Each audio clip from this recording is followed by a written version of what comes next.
So today I thought we'd talk about one of the unforeseen forces behind our leadership, and that is really how our aura energetically speaks for us. Our aura goes out before us, and honestly, it does a lot of the heavy lifting for us when we use it correctly. So we're going to talk about manifestors, generators, manifesting generators, projectors, and reflectors, and how each one of us has our own unique aura. And when we're in alignment with who we are, our aura actually does a lot of the leading for us. So I'm going to start with manifestors because I'm a manifestor, and manifestors I love to talk about first because we really are the ones who move things forward, and our aura does a lot of that for us. So manifestors, our auras are dense, they're closed, they're repelling. I like to say they're repelling, and they can also be magnetizing. So this type of aura acts like an incubator for us. So we can get these creative ideas that come to us without constantly being pulled off course by others, without getting interrupted, because other people don't tend to bother us when we're in alignment with who we are. I know it's so funny because my mom always used to say, I never know what you're up to, because our aura is so dense that people can't really see into how we're feeling a lot of times, or what we're doing, or what we're thinking. And that is actually this protection for us.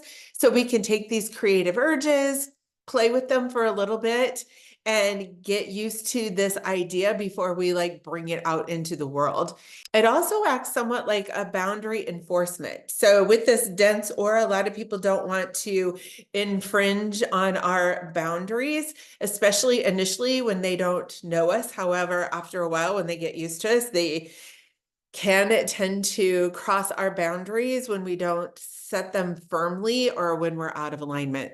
And then once we're ready to move forward with something, it kind of acts like this catalyzing force. This dense aura moves energy forward and gets things started, gets things rolling, gets momentum going. And then when we inform, because that is part of our strategy, that's when we can actually magnetize the right people to us. But remember, the right people only come when we are initiating from our authority and within our alignment, which looks like peace. When we're peaceful, when we're excited about what we're launching, when we're excited about moving something forward, that's when we attract the right people, magnetize the right people to us that can help us. And if we're out of alignment, in anger, moving things forward because we're angry or frustrated, we can actually magnetize the wrong people to us. So we do need to watch out for that. So for manifestors, we lead by initiating and catalyzing change with this dense aura. And remember, we don't have to force this, you guys, because our aura actually moves things for us. So we don't have to over-explain or oversell things or push things out of the way physically. We can let our aura do the leading for us. All right, next we're going to talk about generators and manifesting generators. You guys actually have the same type of aura. It's this open and inviting and enveloping aura that really draws life and people and opportunities to you. And it encourages interaction, collaboration. It creates this momentum through your shared energy with others. I love hanging out with generators and manifesting generators because when you guys are in alignment, you really attract people to you like moths to a flame. It's really fun to watch. And this is really how you lead. You really lead by following what lights you up and bringing that energy and that light to those people around you. Because when you are in alignment, only saying yes to the things that light you up and saying no to the things that don't, you create this amazing energy that just shoots out of you through your open and inviting aura, and you light up everybody around you, and everybody around you wants to join in and collaborate because they can feel your light and your energy through your aura. So remember, satisfaction expands your aura, while frustration can contract your aura. Those are your go-to emotions: satisfaction, frustration. And so when your aura expands, it's almost like it brings more people and opportunities to you that you can respond to in life. But when you're frustrated, it closes off your aura and it contracts your aura, and there's not as many people or opportunities that you're drawing into your life to respond to. So it's vitally important for you guys to follow what lights you up, because when you do, life is fun, life is easy, and people want to follow you. People want to be in your space, and that is really how you lead. Next, we're going to talk about projectors. Projectors have this focused, kind of penetrating aura. They can really see deeply into people, and people feel seen and heard by you guys. Your aura is built to really guide other people's energy. You're here to guide systems. You're here to guide organizations. And you're really good at recognizing people's needs when they're going off in the weeds. And you read energy very well with your aura. So you see how people and systems and processes work and how they don't work. And you read efficiency, misalignment, and really people's potential or organizations' potentials. However, you also need that invitation to share this. So when you just share what you see, the inefficiencies, the misalignments, when people are going off in the weeds, when you just come out and share it without that invitation, you hit up against the wall. And so your aura is not really working for you, it's working against you at that point. But the moment you wait for the invitation, when people ask you to share your brilliance, your ideas, what you see, because you guys recognize patterns so well, when you are invited in to share that, it's like the waters part for you and your aura gets to go in and it gets to guide. Your leadership is all about recognizing patterns and guiding other people's energy.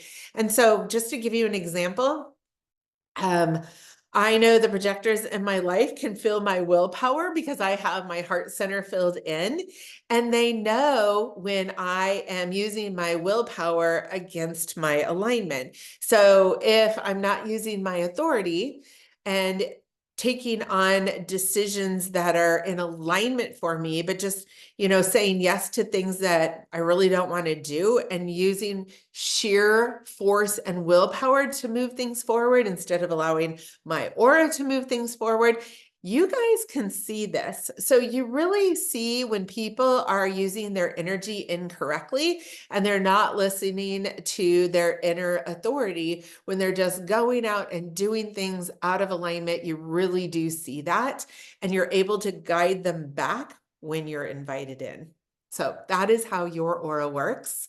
And next we have our reflectors. So reflectors also, kind of like generators, have this open, not inviting, but just this open aura, and it's called sampling and also reflecting. So your aura samples. It samples other people's energy. It samples the energy in places, the energy within systems. And so when you're next to a manifestor, you're going to feel manifestor energy, and you're going to feel it like it's your own energy. And when you're next to a generator, same thing. You're going to feel the energy of a generator and you're going to feel like a generator, which is so cool because you are the only type that gets to feel how all of the rest of us actually feel. So that's what it means by sampling. So you have this open, sampling, and then reflective. So your aura also reflects back to us our health or our distortion. And so you're really able to reveal to us what is happening beneath the surface through your aura. You may not even realize you're doing this. So this is your leadership in action, because people see themselves in you. People see when they are actually going off in the wrong direction or misusing their energy, because you reflect it back to us. Your aura is also resistant, not absorbing. So what that means is that even though you are feeling like a manifestor or a generator or a projector, it's not it's not going to stick to you. It's actually, you're going to sample it, you're going to feel it, you're going to go, oh, that's cool, be surprised by it.